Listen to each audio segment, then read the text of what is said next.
सभी भक्तों का स्वागत है भगवद गीता के प्रवचन में। आज हम लोग क्यों चला रहे हैं, हम लोग अब आज सीखेंगे किस प्रकार से व्यक्ति भगवान को तत्व में जान सकता है और उनके धाम में प्रवेश कर सकता है। ये बहुत महत्वपूर्ण श्लोक है। कल हम लोगों ने सीखा था, कल नहीं सॉरी परसों सीखा था कि जब ब्रह्मभूत अवस्था को प्राप्त कर जाता है, आत्मा की स्थिति को प्राप्त कर जाता है, उसके हृदय से शोक हरे कृष्ण इसके उसके हृदय से शोक और आकांक्षा समाप्त हो जाती है और फिर भगवान की पराभक्ति को प्राप्त होता है। यानी कि साध्य भक्ति, भगवत प्रेम भक्ति को प्राप्त करके वो क्या होता है, अब आज हम उसको देखने वाले हैं। मेरे पीछे बोलिए। भक्त्या मामभिजानाति भक्त्या मामभिजानाति यावन् यश्चास्मि तत्त्वतः यावन्नश्चामि तत्त्वतः ततो मां तत्त्वतो ज्ञात्वा ततो मां तत्त्वतो ज्ञात्वा विशते तदनन्तरम् विशते तदनन्तरम् भक्त्या मामभिजानाति भक्त्या मामभिजानाति यावन् यश्चास्मि तत्त्वतः यावन्नश्चामि तत्त्वतः ततो मां तत्त्वतो ज्ञात्वा ततो मां तत्त्वतो ज्ञात्वा विशते तदनन्तरम् विशते तदनन्तरम् भक्त्या मामभिजानाति भक्त्या मामभिजानाति यावन् यश्चास्मि तत्त्वतः यावन् यश्चामि तत्त्वतः ततो मां तत्त्वतो ज्ञात्वा ततो मां तत्त्वतो ज्ञात्वा विशते तदनन्तरम् विशते तदनन्तरम्। आवृत्ति कीजिए। भक्त्या मामभिजानाति भक्त्या मामभिजानाति यावन् यश्चामि तत्त्वतः यावन् यश्चास्मि तत्त्वतः ततो मां तत्त्वतो ज्ञात्वा ततो मां तत्त्वतो ज्ञात्वा विशते तदनन्तरम् विशते तदनन्तरम्। शब्दों के अर्थ को देखते हैं। भक्त्या भक्ति के द्वारा, माम यानी मुझको, अभिजानाति बिल्कुल अच्छी प्रकार से जान सकता है। यावान यश चास्मी, यावान मतलब जैसा, यश च, यावान यह च अस्मि, जिस प्रकार का मैं हूं, जैसा मेरा स्वरूप है उसको समझ पाते हैं। कैसे? तत्वतः, तत्वतः वही व्यक्ति समझ पाता है जो भक्ति करता है। भक्ति के द्वारा भगवान को जाना जाता है। तत्व माम तत्वतो ज्ञात्या, फिर मुझको तत्व में जान करके विशते तदनंतरम, वह मुझ में प्रवेश करता है। मुझ में मतलब भगवान की सेवा में प्रवेश करता है, भगवान की धाम में प्रवेश करने के योग्य बनता है। तो ये समझना चाहिए कि यहाँ पे जिस भक्ति के बारे में बात हो रही है वह साध्य भक्ति के बारे में बात हो रही है, प्रेम भक्ति के बारे में बात हो रही है। जब व्यक्ति को साधना करते करते भगवान के चरणों में प्रेम उत्पन्न होने लगता है, या कह सकते हैं कम से कम भाव के स्तर पे पहुंच जाता है, तब वह भगवान को तत्व में समझ पाता है। समझ में आ रहा है बात? जैसे भगवान है, जैसे हमने कई बार सुना है, भगवान का नाम भगवान से अभिन्न है। हम सिद्धांतिक रूप से सीख रहे हैं और सही भी है, लेकिन इसका अनुभव जो होता है वह भाव स्तर पे होता है। हम पहले भी चर्चा कर चुके हैं। उसी प्रकार से किस प्रकार से भगवान सच्चिदानंद है, भगवान सुखमय है, आनंदमय है, इसकी अनुभूति तत्व में, सच्चाई में, वास्तविकता में हमको भाव भक्ति, साध्य भक्ति के स्तर पे होती है। ये बात भगवान है बोल रहे हैं। तो इससे हमें सीखना क्या है? सीखना ये है कि हम भक्ति करें ताकि हमारी भक्ति बढ़े। इसीलिए बोला गया है अन्याभिलाषिता शून्यम। जब साधना भक्ति कर रहे हैं तो अन्य अभिलाषाओं को त्याग करके व्यक्ति को ये प्रयास करना चाहिए कि मैं हरे कृष्णा कर रहा हूं ताकि मेरी भगवान में भक्ति बढ़े। Does it make sense? अन्य प्रयोजनों के लिए करने लग जाएंगे तो फिर वह प्रयोजन साधने में भक्ति लग जाएगी। अगर कोई व्यक्ति अन्य प्रयोजनों के लिए भक्ति कर रहा है तो उसको शुद्ध भक्ति प्राप्त होने में विलंब लगेगा। ये नहीं कहा जा रहा है कि अन्य प्रयोजन से आप भक्ति नहीं कर सकते हो, लेकिन पहले उन प्रयोजनों को भोगेगा, स्वर्ग जाएगा या कुछ और इच्छा कर रहा है, मुक्ति चाहता है, उस सबको भोगेगा, उसके बाद फिर वह भक्ति में आगे भक्ति प्राप्त होगी। तो जो बुद्धिमान व्यक्ति है वह अपनी स्वरूपगत स्थिति को समझता है। इसीलिए श्रवण करना बहुत जरूरी है। किस उद्देश्य से हम भक्ति कर रहे हैं इसका हमारी भक्ति पे बहुत प्रभाव पड़ता है। समझ रहे ना मेरी बात? इसीलिए श्रवण जरूरी है। जैसे हम यहाँ पे आज श्लोक से क्या सीख रहे हैं? किस भक्ति से जान पाओगे आप भगवान को? प्रेमा भक्ति से। तो जब हम इस समय साधना भक्ति कर रहे हैं तो उसका लक्ष्य होना चाहिए, बल्कि साधना भक्ति को साधना भक्ति तभी कहा जाता है जब उसका लक्ष्य भाव भक्ति या प्रेमा भक्ति हो। सुन तो हम बहुत बार लेते हैं, लेकिन जब उसको सुनने के बाद अप्लाई करने वाली बात होती है तो ये हम उसमें ध्यान नहीं देते हैं कि हम किस लिए भक्ति कर रहे हैं। ये बहुत गंभीर बात है। हम कह रहे हैं हम सेवा कर रहे हैं, हम सेवा कर रहे हैं, किस लिए सेवा कर रहे हैं? किसको सेवा कहा जाता है? ये सारी बातें विचारणीय हैं और उसका उद्देश्य क्या है, why why I am doing bhakti, क्यों कर रहा हूं भक्ति, यह समझना बहुत जरूरी है। तो उद्देश्य बड़ा क्लियर होना चाहिए ताकि हम भगवान को तत्व में समझ सकें। और वो कैसे समझ पाएंगे? भाव भक्ति के द्वारा। तो यानी हमारा उद्देश्य क्या है? भाव भक्ति, प्रेम भक्ति, ये होना चाहिए एटलीस्ट। ठीक है, आगे पढ़ते हैं। अनुवाद प्रभुपाद जी का। केवल भक्ति से मुझ भगवान को यथारूप में जाना जा सकता है। जब मनुष्य ऐसी भक्ति से मेरे पूर्ण भावनामृत में होता है तो वह वैकुंठ जगत में प्रवेश कर सकता है। गीता भूषण टीका। यह श्लोक इस स्थिति का वर्णन आगे करता है। किस स्थिति का? मद भक्ति लभते पराम, ये आपने पिछले श्लोक की आखिरी लाइन में सीखा था। ब्रह्मभूतः प्रसन्नात्मा न शोचति न कांक्षति समः सर्वेषु भूतेषु मद भक्ति लभते पराम। तो उस परा भक्ति को लाभान्वित होकर के, उससे उस परा भक्ति को प्राप्त करके क्या होता है वो श्लोक में सीख रहे हैं। लिंक समझ में आ रहा है आपको? उद्धव प्रभु समझ में आ रहा है आपको लिंक? पिछले श्लोक में क्या बताया गया था कि वह परा भक्ति को प्राप्त करता है, प्रेम भक्ति को प्राप्त करता है। तो उस प्रेम भक्ति को प्राप्त करके क्या होता है वह इस श्लोक में वर्णन हो रहा है। समझ में आया? क्या समझ में आया? यही जो बताया आपने। चलिए ठीक है। मुझ में पराभक्ति के द्वारा वह मेरा अनुभव करता है अभिजानाति, अर्थात भगवान अपने स्वरूप, गुण और शक्तियों के सहित किस परिधि यानी यावान तक हैं उसका वह अनुभव करता है। इसका मतलब क्या? परिधि का मतलब होता है लिमिट। हरिनाम में कितना सुख है, तो किस हद तक सुख है वह समझता है। समझ में आई बात? अभी आप सुन रहे हो कि रूप गोस्वामी कह रहे हैं कि मैं एक मुख मैं क्या करोड़ मुख होने चाहिए, तो ये तो अभी आप सुन रहे हैं। लेकिन जब प्रेमा भक्ति प्राप्त होगी तो समझ में आएगा कि वो क्या बोल रहे हैं। जैसे मान लीजिए मैं रसगुल्ला खा रहा हूं, अब मेरे को बहुत अच्छा है, तो किस हद तक अच्छा है ये तब अनुभव कर पाएंगे। जैसे चलिए झूठ की बात नहीं, सच बात, प्रभु जी मुझे महाप्रसाद रबड़ी देने आए, बोले क्या प्रभु जी आप खाएंगे? हमने कहा ठीक है दीजिए। कहते बहुत अच्छा बना है। तो सुन, ज्ञान तो गुरु जी ने दे दिया, लेकिन जब उसको हम चखेंगे, हाँ अब समझ में आया कि कितना अच्छा है। समझ में आ रहा है? कितना का मतलब, परिधि का मतलब समझ में आ रहा है? परिधि मीन्स लिमिट। कितने भगवान वाकई मीठे हैं उसको समझ पाएगा तब जब उसे प्रेम भक्ति प्राप्त होगी। नहीं समझ में आती बात? अभिजानती समझ में आ रहा है? अभिजानती मतलब अनुभव करना। प्रभु जी ने कहा रबड़ी बहुत अच्छी है, हाँ अच्छी बात है, अच्छी है, लेकिन जब उसे खा रहे हैं तो खाने और सुनने में दोनों में अंतर है कि नहीं? समझ लेना मेरी बात। उसका अनुभव पूरा हो रहा है ना, कि उसकी मिठास का अनुभव हो रहा है। लेकिन जिसको जॉइंडिस होगा वो क्या कहेगा? पता नहीं कैसे कह रहे अच्छी, मुझे तो नहीं अच्छी लग रही है। तो अब आप ये बताइए कि रबड़ी कुछ अलग वस्तु हो जाएगी या वही वस्तु है? लेकिन अनुभव अलग अलग है, क्योंकि व्यक्ति का बीमारी से ग्रसित है, बुखार से ग्रसित है। मैं भक्तों को बोल रहा था शाम की क्लास में कि अगर आप देखो कि हमको बुखार है, ठीक है, और हम देख रहे हैं कि सब लोग धमाधम पूड़ी रबड़ी कचौड़ी सब खा रहे हैं और आपकी इच्छा नहीं हो रही है, तो कुछ आपको अजीब सा नहीं लगेगा? मेरे तो बिल्कुल मन नहीं कर रहा है और ये लोग दबा दबा के खा रहे हैं। तो यानी गलती कहाँ है, खाने में या हमारे अंदर? तो हमारे कोई बीमारी है, इसकी वजह से कुछ परेशानी है। उसी प्रकार से व्यक्ति को समझना चाहिए कि हरे कृष्णा, ये इंटरनेट रोज ही परेशान करता है। उम्मीद है कि आवाज आ रही होगी। आ रही है? आवाज आ रही है? ठीक है, कम से कम आवाज सुनिए अगर बफरिंग हो रही है ना। कहाँ थे हम लोग? रबड़ी में थे ना, कहाँ थे? हाँ, तो कहने का अर्थ ये है, जो शास्त्र सुनते हैं कि रूप गोस्वामी पाद को ऐसा अनुभव हो रहा है, सनातन गोस्वामी पाद को अमृतमय लग रहा है, तो हमको भी अमृतमय लगना चाहिए। और वो कैसे लगेगा? जब हमारी भक्ति बढ़ी रहेगी। ये समझ में आ रहा है? इसलिए सारी मैं आपको ये खाने पीने की बातें बोल रहा हूँ कि खाने पीने की बातों से व्यक्ति को याद रहता है, समझ में आता है। समझ में आ रहा है बात? तो कह रहे हैं कि किस परिधि तक भगवान का स्वरूप है, कितने सुंदर है। जैसे भगवान कितने सुंदर है, कोई बता सकता है? हम लोग रोज क्या गाते हैं? कंदर्प कोटि कमनीय विशेष शोभम, गाते तो हैं, लेकिन ऐसा अनुभव अभी हमको नहीं होता है। समझ में आया? नहीं समझ में आया?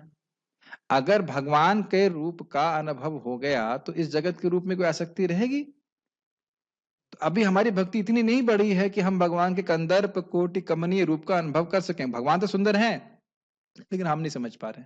पॉइंट रूप के संबंध में, गुणों के बारे में। भगवान कितने दयालु हैं, कितने शक्तिशाली हैं, उसको हम अभी नहीं समझ पा रहे, लेकिन जब जैसे जैसे भक्ति बढ़ेगी समझ पाएंगे। और शक्तियों के बारे में, अब शक्तियों के बारे में तो आप 1.1.1 पे ही विचार कर लीजिए। जन्मादि अस्यतः, इस पूरा एक एक ब्रह्मांड ही नहीं, पूरा विश्व ही जिनसे आया है, पूरा विश्व ही जिनसे पालित होता है, और पूरा विश्व का वो अकेले ही संहार कर देते हैं, तो समझ सकते हैं कि भगवान कितने शक्तिशाली हैं।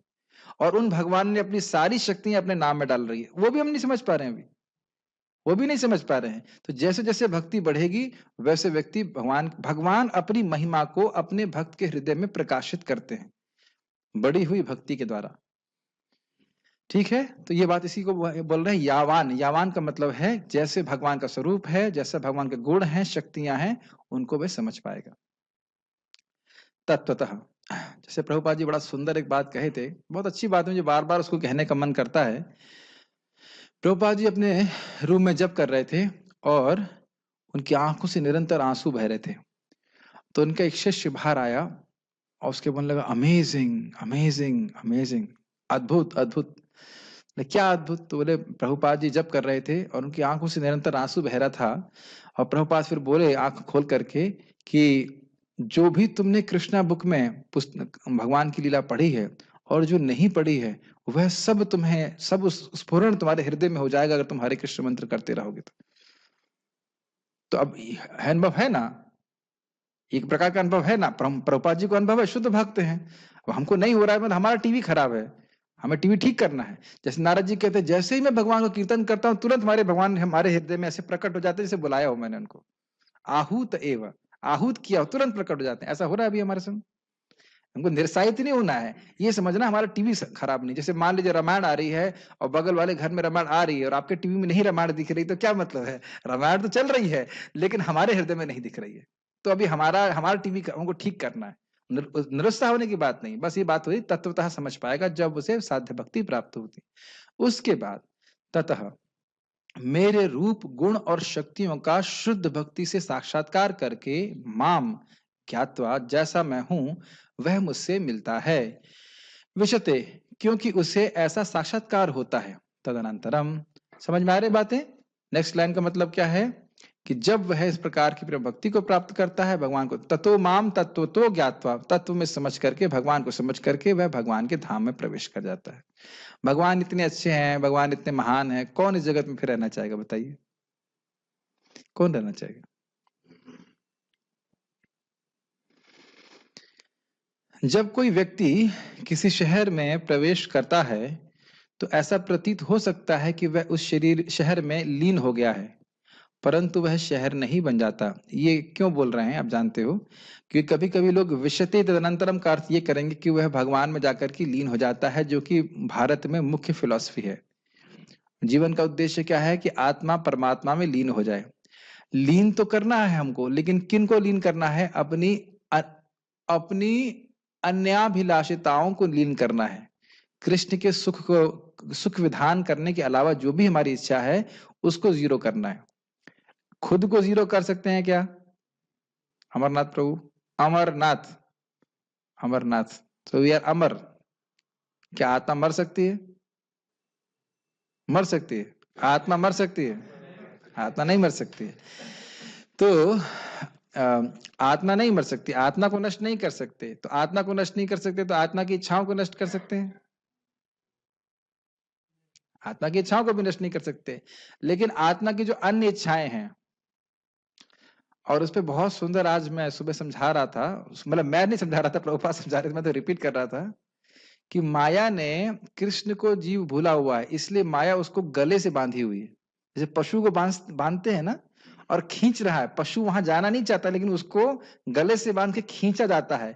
तो वो इच्छाएं हैं, जो भोग की इच्छा है, बहुत अद्भुत तात्पर्य प्रभुपाद जी का था। उसमें कहते हैं कि यह सोचना कि मैं भौतिक भोग करके सुखी हो जाऊंगा, ये गले की फांस, फांस समझते हैं? फंदा, फंदा, रस्सी जो खींच रहा है बार बार। हम नहीं चाहते लेकिन खींच खींच कर पशु की तरह हमें खींचा जा रहा है, ये माया कर रही है। तो ताते कृष्ण भजे करे गुरुर सेवन, माया जाले छूटे पाए कृष्णेर चरण। तो अब इस रस्सी को कैसे काट सकते हैं? ताते कृष्ण भजे, कृष्ण का भजन करके, करे गुरुर सेवन, गुरु की सेवा करके, माया जाले छूटे, माया के जाल से छूटेगा, पाए कृष्णेर चरण। यही बात यहाँ पे हम सीख रहे हैं। कृष्ण का भजन करेंगे और गुरु की सेवा। प्रभुपाद बहुत सुंदर बोलते हैं इसमें, गुरु की सेवा क्या है? खुद भक्ति करना और अन्य बद्धात्माओं को भी भक्ति में नियोजित करना। एकदम स्पष्ट बोल रहे हैं प्रभुपाद जी, क्या अर्थ है गुरु सेवा का, कोई इसमें डाउट नहीं है। क्या अर्थ है गुरु सेवा का? स्वयं भक्ति नहीं करना, स्वयं भक्ति करना और दूसरों को भी मदद करना भगवान की भक्ति करने में, किसी भी तरह से, किसी भी तरह से भक्ति करें। ठीक है, तो हम खाली बात ये कर रहे थे कि यही भक्त की इच्छा होनी चाहिए, बाकी सारी इच्छाओं को लीन कर देना चाहिए। तो शहर में जाने वाला व्यक्ति शहर में लीन नहीं हो जाता, वो बहुत सारे कार्य करता है। उसी प्रकार से भगवान के भक्त भगवान के धाम में जाकर के भगवान में लीन नहीं हो जाता है, भगवान की सेवा में नियोजित रहता है। ठीक है, जैसे मान लो कोई बाहर से देखा, हाँ भाई इस रूम में सब लोग जा रहे हैं, इस रूम में जाके लीन हो जा रहे हैं, यहाँ पे लीन हो गए आप लोग, ये कुछ कर रहे हैं, बहुत कुछ कर रहे हैं, भगवान के बारे में चर्चा हो रही है। तो इसी प्रकार से लोग जो है, जो अल्प ज्ञानी, वो सोचते हैं कि हमें भगवान में जाके लीन हो जाना, कुछ करना नहीं, यहाँ बहुत मेहनत कर ली, अब और मेहनत नहीं करेंगे, आराम से पता नहीं क्या करेंगे, सोने के क्या कंसेप्शन उनका पता नहीं, सोएंगे या लीन हो जाएंगे तो क्या करेंगे, उसके बारे में हम नहीं कह सकते, लेकिन लीन होती नहीं आत्मा कभी। तो इसी अर्थ में विशते शब्द का प्रयोग हुआ है। विशते में प्रवेश समझते हैं आप लोग, आप लोगों ने इस रूम में प्रवेश किया है कि नहीं? प्रवेश में से प्र हटा दीजिए, विश समझ में आ रहा है, विशते, प्रवेशते, प्रवेश कर रहा है। तो प्रवेश का अर्थ होता है कि हम समाप्त हो जाते हैं। If you are entering, it doesn't mean you are losing your existence. तो विशते का अर्थ यहाँ पे है कि भगवान के धाम में जाकर भगवान की नित्य सेवा में वह नियोजित हो जाता है। यहाँ यह समझना चाहिए कि भक्ति के कारण ही भगवान का तत्व में बोध हुआ और भक्ति ही के कारण भगवत प्राप्ति हुई। ये दोनों बात समझ में आ रही है? भगवान के, देखिए एक बहुत सिंपल सी बात है, इसको समझना चाहिए। भक्ति के द्वारा भगवान के तत्व का बोध हुआ, अर्थात भगवान कितने मधुर हैं ये समझ में आया। जब मधुर समझ में आया, जब रूप उनका सुख, रूप सुख का प्राप्त, रूप के सुख की प्राप्ति हुई, उनके नाम के सुख की प्राप्ति हुई, तो जीव उनकी ही सेवा करना चाहेगा। मृत्यु के समय उनका ही स्मरण होगा, और जब उनका ही स्मरण होगा तो भगवान की प्राप्ति हो जाएगी। क्या ये विज्ञान समझ में आ रहा है? अगर आप हम लोग साधना करते रहें तो फिर धीरे धीरे केवल साधना ही दिखाई पड़ती। हम नियमित रूप से साधना करते रहें और साधना में सुख मिलने लगता है तो फिर साधना ही दिखाई पड़ती। साधना मतलब भाई सेवा, सेवा ही दिखाई पड़ती, सेवा सेवा सेवा सेवा सेवा। और ये चीज एक फीडबैक की तरह होता है, आपको अच्छा लगने लगा, अच्छा लगने लगा, तो अब हर दिन वी आर लुकिंग फॉरवर्ड कि मैं साधना करूंगा, भक्ति करूंगा, और फिर ये सुख जो है वो बढ़ता चला जाता है। फिर भगवान कृष्ण के अलावा कुछ विचार ही मन में नहीं आता। तो ये सब बातें अगर होती नहीं तो भगवान बोलते नहीं, याद रखना चाहिए। ऐसा नहीं कि आपके संग मेरे संग होगा नहीं। कभी कभी हम लोग सोचते हैं, हाँ सुन लेते हैं, हाँ होता होगा, किसी लोग को भगवान की प्राप्ति होती होगी, हमको कहाँ होने वाली है, मुझको क्या होने वाली, मेरे को कैसे, मुझे क्यों भगवान लेके जाएंगे। लेकिन अगर भगवान आपको ले या मेरे नहीं होता ये, तो भगवान बोलते ही क्यों? समझ रहे हैं?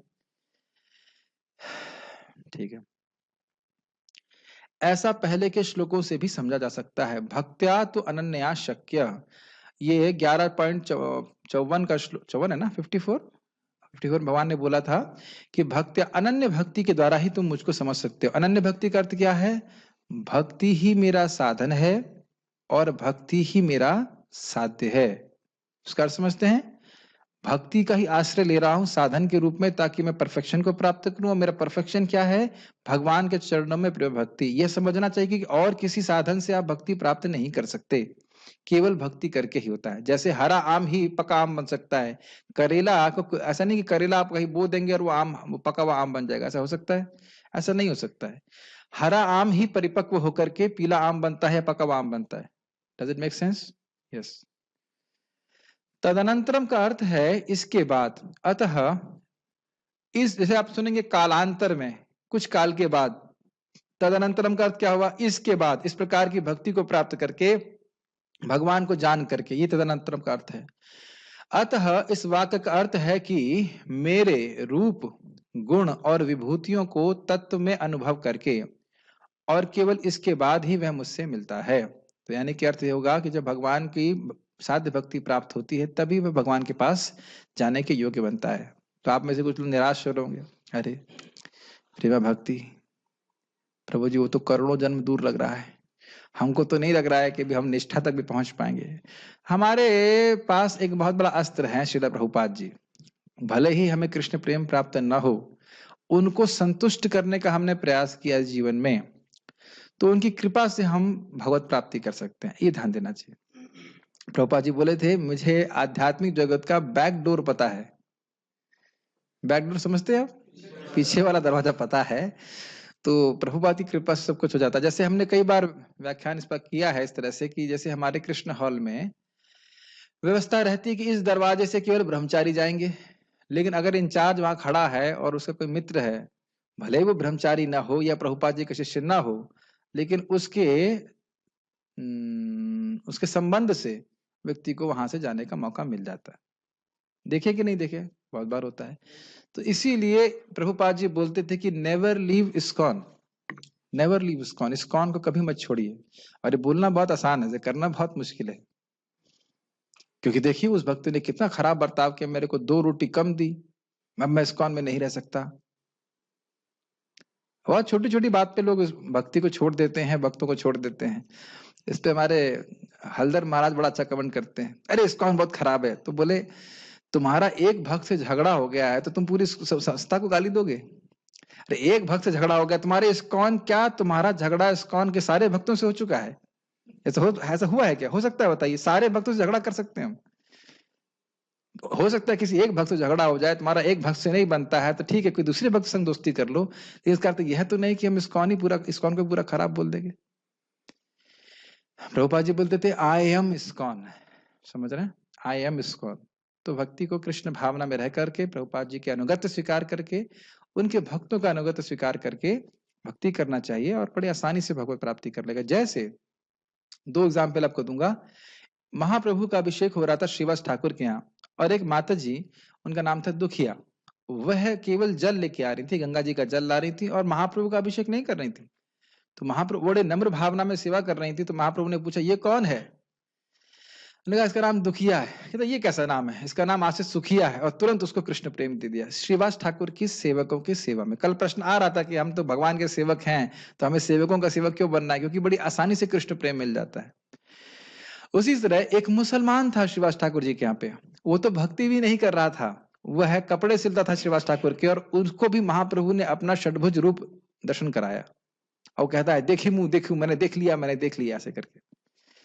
तो इस प्रकार से महाप्रभु स्वयं कह रहे, श्रीवास ठाकुर, तुम्हारे घर का कुत्ता भी, तुम्हारे गांव का कुत्ता भी मुझे बहुत प्रिय है।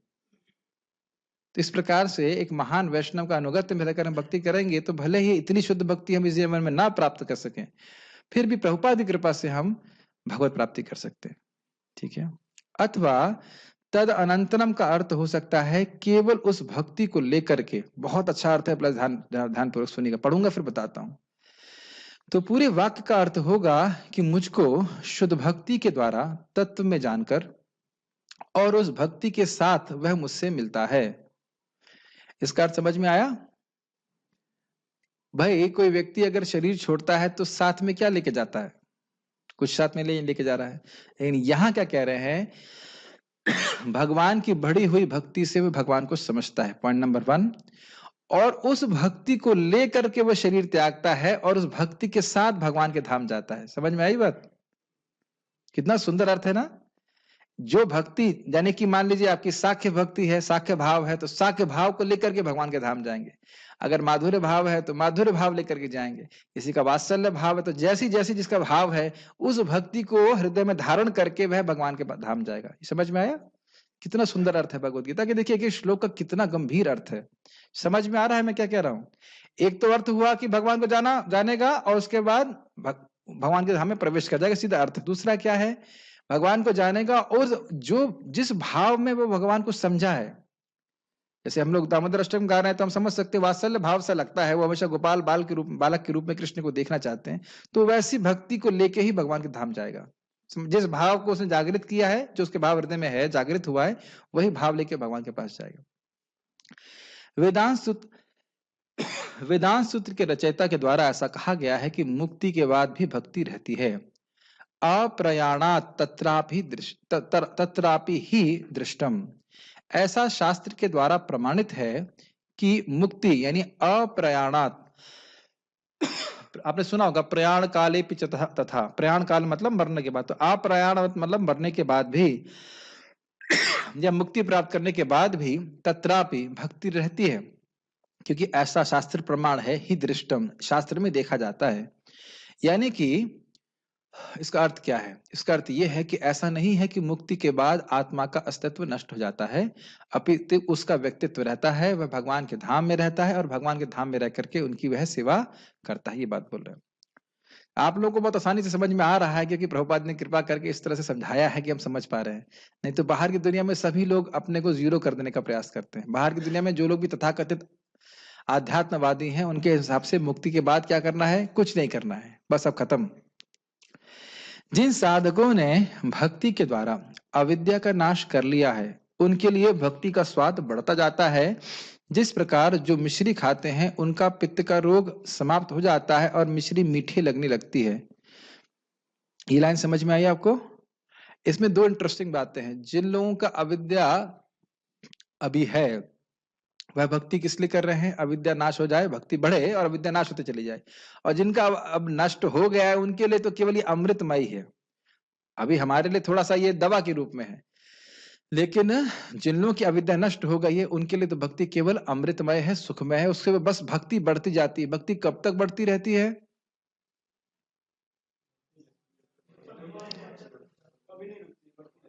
पांडे प्रभु, भक्ति कब तक बढ़ती है? भगवान के चरणों की प्राप्ति ना हो जाए, पांडे प्रभु ये कह रहे हैं। उसके बाद खत्म। भक्ति का कोई लिमिट नहीं है। भक्ति अनंत काल तक बढ़ती ही जाएगी, सुख बढ़ता ही जाएगा। हम लोग कल्पना ही नहीं कर सकते कि हम लोग किस प्रोसेस में हैं। इसीलिए मुझे प्रचार करने की बहुत इच्छा होती है। कम से कम व्यक्ति ट्रैक पे तो आए। ट्रैक समझ रहे ना? कम से कम व्यक्ति भक्ति करने के ट्रैक पे तो आए। अब वो कितना करेगा जीवन में मुझे नहीं पता, लेकिन कम से कम ट्रैक पे तो आ गया है। अब दोबारा भगवान उसको फिर से मौका देंगे। तो आपको कष्ट हो रहा है तो आप उनको वो दे सकते हैं, पीछे मैट बैठने में सुविधा कर लीजिए,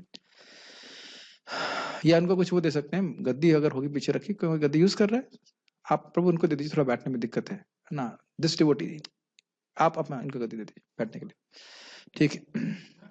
हाँ, तो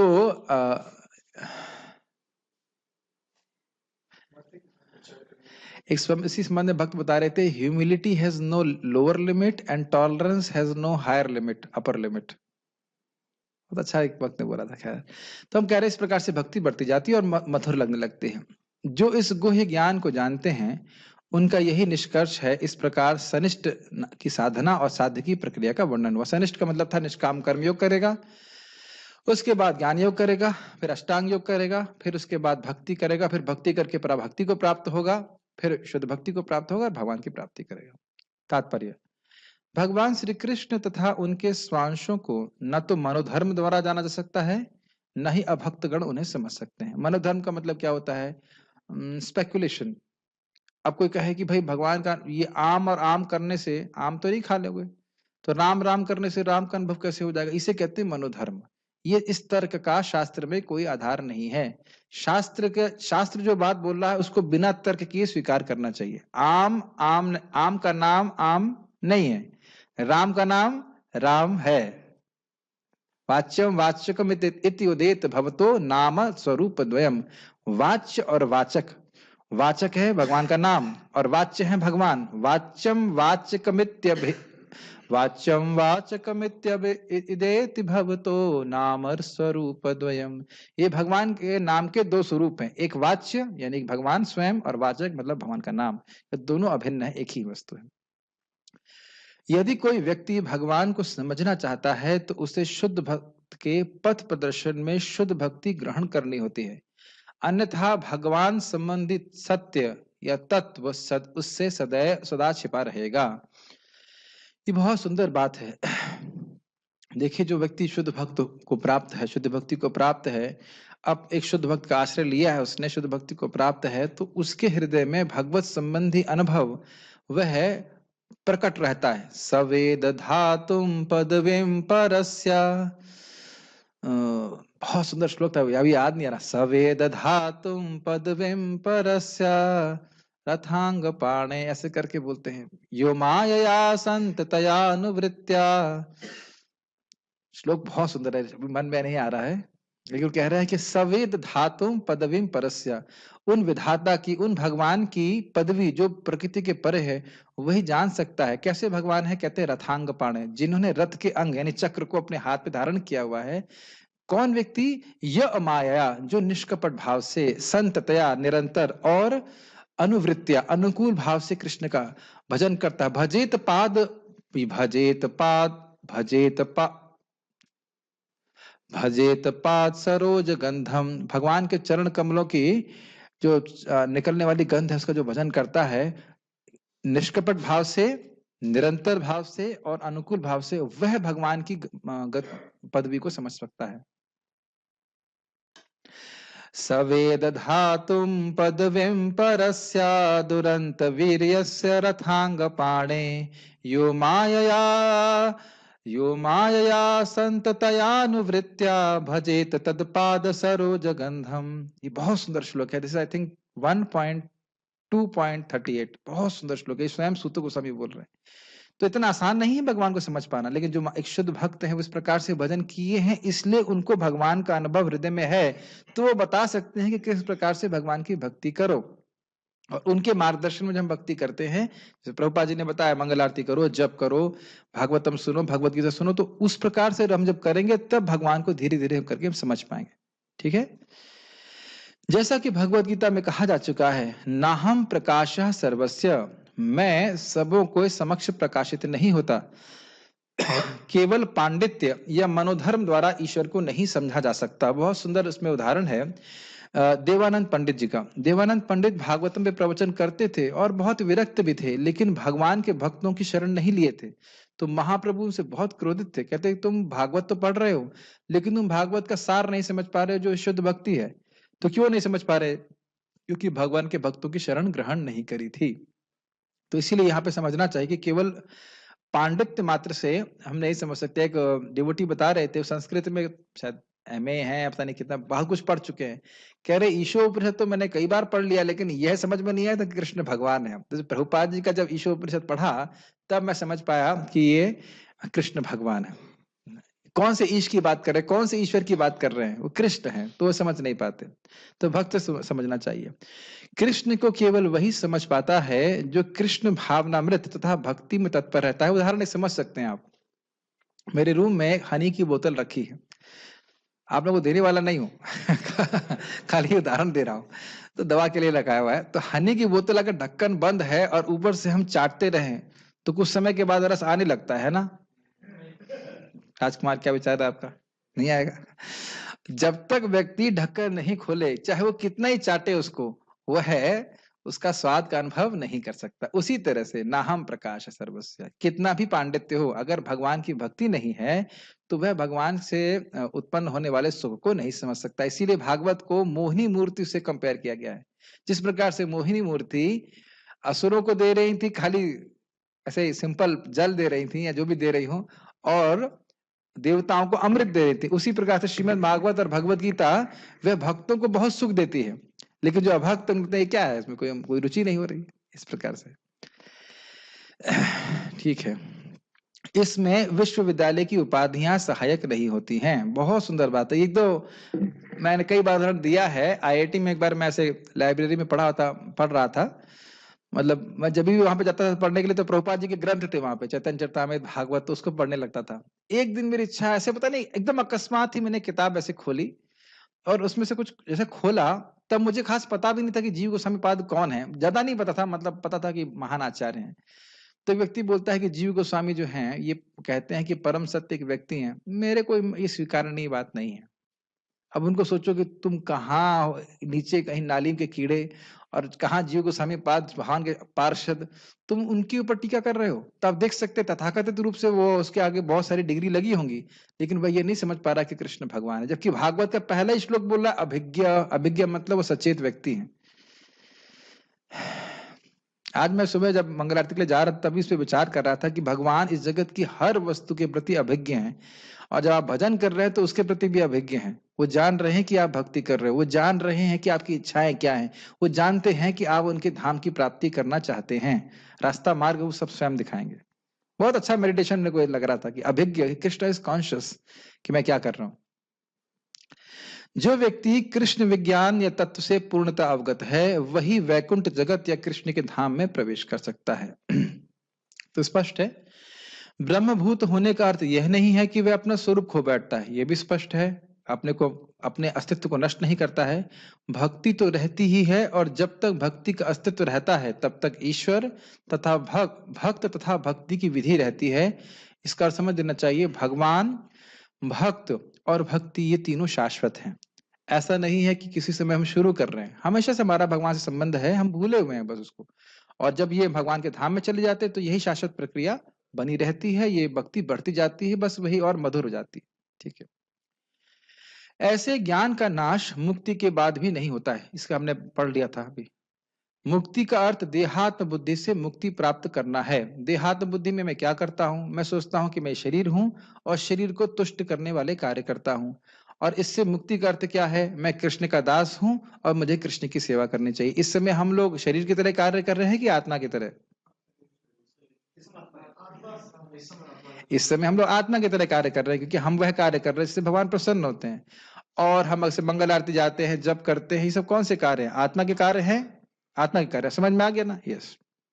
आध्यात्मिक जीवन में वैसा ही अंतर, वही व्यक्तित्व स्वरूप बना रहता है, लेकिन शुद्ध कृष्ण भावनामृत में ही विशुद्ध शब्द का अर्थ है मुझ में प्रवेश करता है। मुझ में प्रवेश करता का समझ गए ना? भगवान के धाम में जाकर के भगवान की सेवा करता है। मान लीजिए कोई कहे मेरे पास आओ, तो उसका मतलब वो उसके पास आ रहा है, इसका मतलब नहीं कि अब उसके अंदर ही प्रवेश कर जाता है। महाराज जी एक बार बड़ा इस पर कटाक्ष करते हैं, कोई कहे अपने पिता से, पिताजी इस जगत में बहुत दुख है, मुझे अपने शरीर में समा लीजिए। तो कहेंगे अरे भाई तू मेरे घर में रहो, मेरी सेवा करो, मुझ में समाने का क्या मतलब हुआ?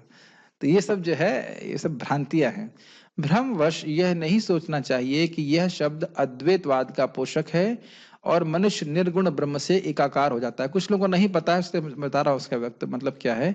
निर्गुण मतलब, निर्गुण ब्रह्म का अर्थ क्या है? भगवान कृष्ण के शरीर से निकलने वाला दिव्य तेज, जैसे सूर्य से निकलने वाला सूर्य का प्रकाश। तो अद्वैतवादी लोग क्या कहते हैं कि जीवन का लक्ष्य यह है कि मुक्त होने के बाद जीव इसी रोशनी में जाकर प्रवेश कर जाए, बस। तो इस प्रकार से जीव के अस्तित्व नहीं रहता, जीव कभी भी नष्ट नहीं हो सकता है। तो ये बोल रहे हैं विषयते का अर्थ ये नहीं समझना चाहिए कि भगवान की रोशनी में जाके वो मिल गया। ठीक है, ऐसा नहीं है। विशुद्धि का तात्पर्य है कि मनुष्य अपने व्यक्तित्व सहित भगवान के धाम में भगवान की संगति करने तथा उनकी सेवा करने के लिए प्रवेश कर सकता है। ये तो मेरे ख्याल से समझ में आ रहा होगा। लेकिन ये नहीं सोचना चाहिए कि जैसे मैं अभी दिख रहा हूं वैसे भगवान के पास जाऊंगा। कभी कभी ये भी दिक्कत होती है, हम सोचते हैं हम भगवान के धाम तो जाएंगे लेकिन दिखेंगे वैसे जैसे अभी अभी दिख रहे हैं। ऐसा होने वाला है? अजामिल तो बुढ़ा हो गया था ना, तो बुढ़े शरीर से भगवान के धाम गया, उसको तुरंत पार्षद का शरीर प्राप्त हुआ था कि नहीं? तो वो चीज समझना चाहिए। उदाहरणार्थ, एक हरा पक्षी, बहुत सुंदर उदाहरण प्रभुपाद दे रहे हैं, हरे वृक्ष में इसलिए प्रवेश नहीं करता है कि वह वृक्ष से तदाकार या लीन हो जाए, अपितु वह वृक्ष के फलों का भोग करने के लिए प्रवेश करता है। ये तो स्पष्ट उदाहरण समझ में आ रहा है। लेकिन आपने एक चीज देखी है कि कभी कभी हरा तोता बिल्कुल दिखता नहीं है पेड़ में? ये आपने देखा है? ऐसा उसका सुर्ख हरा रंग होता है कि पेड़ में प्रवेश कर जाएगा तो दिखेगा नहीं। लेकिन क्या इसका अर्थ है कि वह है नहीं उसमें? नहीं, वो वहां के फलों का आनंद ले रहा है। उसी प्रकार से जीव आध्यात्मिक जगत में जाकर के भगवान की सेवा का सुख भोगता है। भुंजे सेवा सुख, वह कृष्ण की सेवा का सुख का अनुभव करता है। ये बात बोल रहे हैं। नित्य पार्षद गण भुंजे सेवा सुख, उन्हें नित्य पार्षद कहा जाता है, नित्य ही भगवान की सेवा के सुख का अनुभव करते हैं। निर्विशेषवादी सामान्यतः समुद्र में गिरने वाली तथा समुद्र से मिलने वाली नदी का दृष्टांत प्रस्तुत करते हैं। यह निर्विशेषवादियों के लिए आनंद का विषय हो सकता है, लेकिन साकारवादी अपने व्यक्तित्व को उसी प्रकार बनाए रखना चाहते हैं जिस प्रकार समुद्र में एक जलचर प्राणी। यदि हम समुद्र की गहराई में प्रवेश करें तो हमें अनेक अनेक जीव मिलते हैं, लेकिन समुद्र की ऊपरी जानकारी पर्याप्त नहीं है। समुद्र की गहराई में रहने वाले जलचर प्राणियों की भी जानकारी रखना आवश्यक है। ये सब आपको तात्पर्य समझ में आ रहा है? वो कहते हैं जैसे बहुत सारी नदियां समुद्र में मिलकर समुद्र ही बन जाती हैं, बहुत सारी बूंद मिलकर के समुद्र में मिल जाती हैं, तो इस प्रकार से जीव भी भगवान में मिलकर के भगवान बन जाता है। ये उनकी तथाकथित सिद्धांत है। लेकिन ये बताइए कि बूंद समुद्र में मिल रही है, समुद्र तो बूंद में नहीं मिल रहा है ना। इसको श्रीपाद शंकराचार्य जी कहते हैं कि भगवान, इसमें कोई संदेह नहीं कि मुझ में और आप में कोई भेद नहीं है, लेकिन फिर भी मुझ में और आप में बहुत भेद है। समझ में आई एक बात, एक ही बात में मैं सच्चिदानंद हूं और आप भी सच्चिदानंद हैं, लेकिन मैं अणु हूं और आप विभु हैं।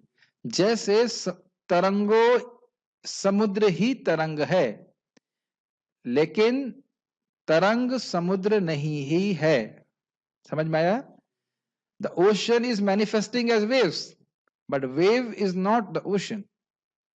ये अंतर समझ में आ रहा है आपको? तो जीव भगवान, जो तरंग है वो समुद्र पे आश्रित है, तो जीव जो है वो भगवान पे आश्रित है, सदा ही आश्रित है। और जीव भी सच्चिदानंद है, भगवान भी सच्चिदानंद है, लेकिन कभी भी जीव जो है भगवान नहीं बन सकता है। इस प्रकार की बातें नहीं सोचनी चाहिए। और प्रभुपाद यहाँ पे दूसरा उदाहरण क्या बता रहे हैं कि आप जब समुद्र में जाएंगे तो बहुत सारे जलचर प्राणी हैं जो समुद्र में आनंद लेते रहते हैं। तो उसी प्रकार से क्यों उदाहरण दे रहे हैं कि भले ही निर्विशेषवादी भगवान में मिलना चाहते हो, लेकिन वह सुख उनको अनुभव नहीं हो पाएगा। इसको बहुत गंभीरता से समझिए। क्यों सुख अनुभव नहीं हो पाएगा, बहुत गंभीरता से समझिए। आत्मा क्योंकि अणु है, छोटी है कि नहीं, तो उससे प्राप्त होने वाला साक्षात्कार भी मीगर, बहुत लिमिटेड होता है। ये समझ में आया? ये जो ब्रह्म साक्षात्कार कहते हैं कि आत्मा का साक्षात्कार, तो ये बहुत कम सुख देता है। बस इसमें ये होता है कि हमें दुखों की भूल जाते हैं, दुख भूल जाते हैं। लेकिन भगवान की सेवा, क्योंकि भगवान अनंत है, तो भगवान की सेवा से जो सुख मिलता है वह जीव को कितना मिलता है? अनंत मिलता है। तो इसीलिए बोल रहे हैं जलचर प्राणी, समुद्र एक प्रकार से अनंत ही होता है, तो उसमें गहराई में प्रवेश करते हैं। तो भक्ति के समुद्र में भक्त लोग गोते लगाते हैं, कहा जाए तो गोते लगाते हैं। आनंदाम बुद्धि वर्धनम, आनंद के सागर को बढ़ाने वाला है ये भगवान का नाम।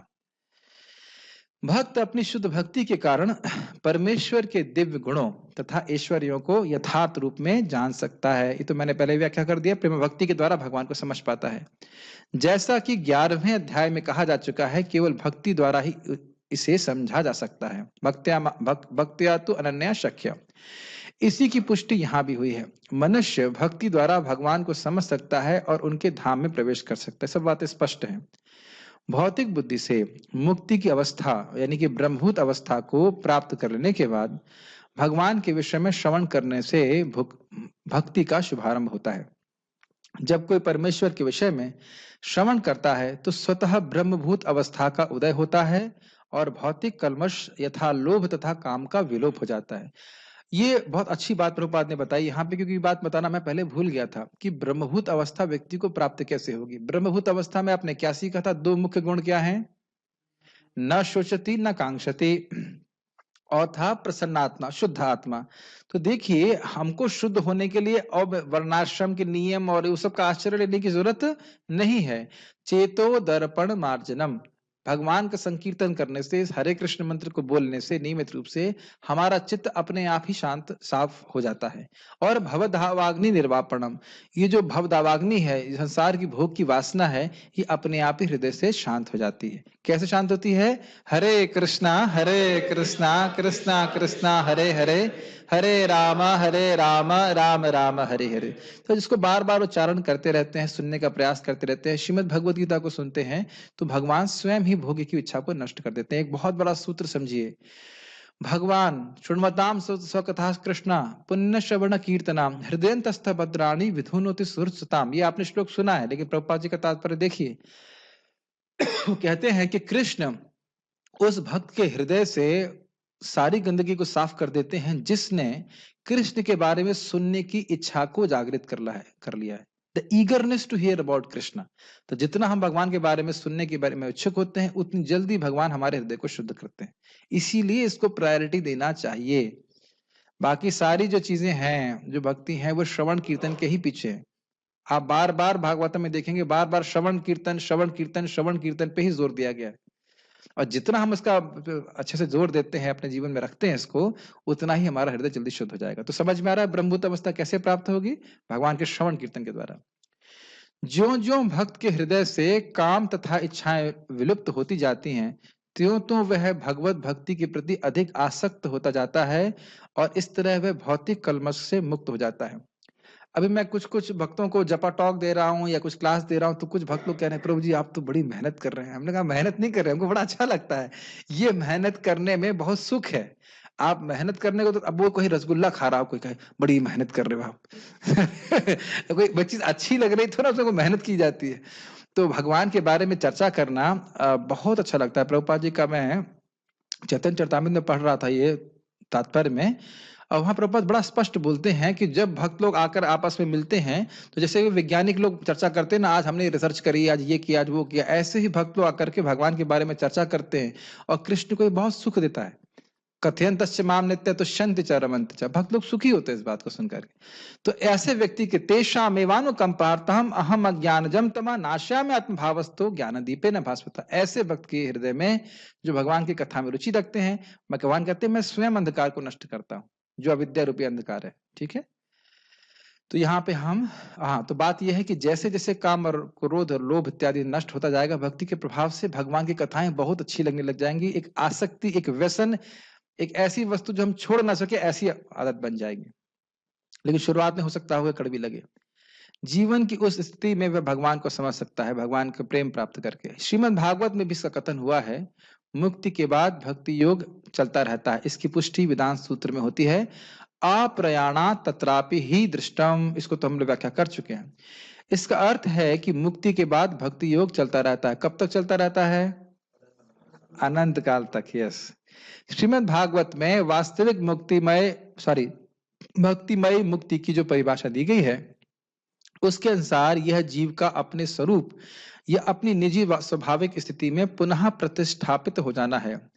मुक्ति हित्वा अन्यथा रूपेण स्वरूपेण अवस्थिति। मुक्ति का अर्थ है अन्यथा रूप। अभी तो हम लोग अन्यथा रूप में है कि नहीं, अपने आप को ये जड़ शरीर मान रहे हैं। इस प्रकार की भावना से मुक्त होकर के जीव अपने स्वरूप में स्थित हो जाए, इसको मुक्ति कहते हैं। वो यह नहीं कह रहे कि कहाँ स्थित हो फिजिकली वो इस जगत में रह सकता है, आध्यात्मिक जगत में रह सकता है, लेकिन वह हमेशा आध्यात्मिक जगत में रहेगा अगर वह अपने स्वरूप के प्रति अभिज्ञ हो जाता है कि उसका भगवान से क्या संबंध है। मुझे पता है कि बहुत लेट हो गए हैं और आप थक गए हैं, लेकिन अब खत्म तो कथा तभी होगी जब पूरा खत्म होगा। स्वाभाविक स्थिति की व्याख्या पहले ही की जा चुकी है। प्रत्येक जीव परमेश्वर का अंश है, अतः उसकी स्वाभाविक स्थिति सेवा करने की है। मुक्ति के बाद यह सेवा कभी रुकती नहीं। वास्तविक मुक्ति तो देहात्म बुद्धि की भ्रांत धारणा से मुक्त होना। ये बात बताया ना मैंने। अभी हम अपने को शरीर मान रहे हैं, इस कारण से शरीर को पोषण करने वाले काम करते हैं, लेकिन जब समझे कि हम कृष्ण के दास हैं तो हम कृष्ण की सेवा करेंगे, तो वो तुरंत ही जीव मुक्त हो जाता है। कोई प्रश्न करना है, कुछ टीका टिप्पणी है तो बोल सकते हैं। कोई प्रश्न है किसी वक्त का? Yes, give the mic to Prabhu. Hare Krishna Prabhu ji. हाँ, मेरा क्वेश्चन लेकिन इस श्लोक का रिलेटेड नहीं है, लेकिन एक छोटी जनरल क्वेश्चन है, लेकिन भगवत गीता के बारे में। लेकिन आप इच्छा है तो मैं बोल सकता हूँ। एक मिनट पहले मैं इस सब जो भक्त का प्रश्न जूम पे है मैं कर लेता हूँ, फिर आप प्रश्न कर लें। ओके, प्रश्न क्या है यहाँ पे किसी वक्त? भगवान के प्रति भाव जागृत कैसे होगी? अभी तो कोई भाव महसूस नहीं होता है, और क्या बिना भाव के भक्ति कर सकते हैं? नहीं, पहले आपको भाव भक्ति जागृत करनी होगी, फिर आप साधना करना। क्या मतलब है? कृति साध्याद भवे साध्या भावा सा साधना भेदा नित्य सिद्धस्य भावस्य प्राकट्यम इति साध्यता कृति साध्यता। तो अपनी इंद्रियों से, इसी इंद्रियों से जो भी हैं, जिनमें कोई भाव नहीं आ रहा, उन्हीं इंद्रियों से जब हम भक्ति करते हैं, बार बार हरे कृष्णा बोलते हैं, तब भगवान के प्रति वो जो भाव हमारा नैसर्गिक रूप से स्वाभाविक रूप से छुपा हुआ है वह प्रकट होता है। ये साधना भक्ति है। तो सभी की स्थिति इसी प्रकार से होती। साधना भक्ति मतलब शास्त्र के शासन से ही, भाव की बात नहीं हो रही, शास्त्र के शासन से ही करना है। इट डजंट मैटर कि आपको हाउ डू यू फील। एक मेरी नानी ने शरीर छूट गया है लेकिन बड़ा अच्छा बोलती थी, तुलसीदास की कुछ ये उक्ति है, परिधि तुलसी अपने राम को चाहे रीझ भजो चाहे खींच, धरती पड़ के उपजेंगे उल्टे सीधे बीज। समझ में आया? अगर राम को रीझ के राम बड़े अच्छे लग रहे हैं तो भजन कर रहे हो, या खींच के बोल रहे हैं कहाँ फंस गया मुझे हरे कृष्णा करना पड़ रहा है। चाहे रीझ के भजन कीजिए चाहे खींच के भजन कीजिए, लेकिन धरती पे अगर बीज गिरा है तो वो उगेगा ही, चाहे उल्टा गिरे चाहे सीधा गिरे, है ना। तो इसी प्रकार से आप भगवान की भक्ति कर रहे हैं तो क्या हो रहा है, वो तो कचरा सफाई हो रही। भाई फिर से रिपीट कर रहा हूँ, बुखार हो रहा है तो खाना खाने की इच्छा या बीमारी, जो खाना अच्छा नहीं लग रहा है, किसको अच्छा नहीं लग रहा है, हमारी बीमारी को। हमें तो खाना खाने की आवश्यकता है ना, और स्वाद ना भी हो, खाना खाते रहेंगे तो धीरे धीरे स्वाद आ जाता है कि नहीं। तो इसी प्रकार से भक्ति करने से भाव उत्पन्न होता है। हरे कृष्ण का कृष्ण मंत्र एत स्वभाव, कोई जपे कोई ना जपे उपजाए भाव, यह श्लोक है, ये श्लोक तो नहीं है। कृष्ण मंत्र एत स्वभाव, स्वभाव ही है महामंत्र का, कि जय जपे, क्या है, जय जपे कृष्ण प्रति उपजाए, उसका कृष्ण के प्रति जो भाव है वो उत्पन्न हो जाता है। तो करते रहने से होगा, ऐसे नहीं होगा। अच्छा, उसके बाद क्या कह रहे हैं, हम जब कभी हम किसी आपराधिक मामले के अनायास शिकार बन जाते हैं तो इस स्थिति के लिए हमारा कर्म फल जिम्मेदार है अथवा उस अपराधी का पाप करने की लिप्सा और उन परिस्थितियों में हम प्रतिकार करना चाहिए, स्वीकार करके चुप रहना चाहिए। ये बहुत व्यक्तिगत प्रश्न है, देखना पड़ेगा कि क्या प्रॉब्लम था। ठीक है, और यहाँ पे कुछ इंटरनेट पे तो लाइव नहीं किया मेरे ख्याल से, आपका प्रश्न ले लीजिए।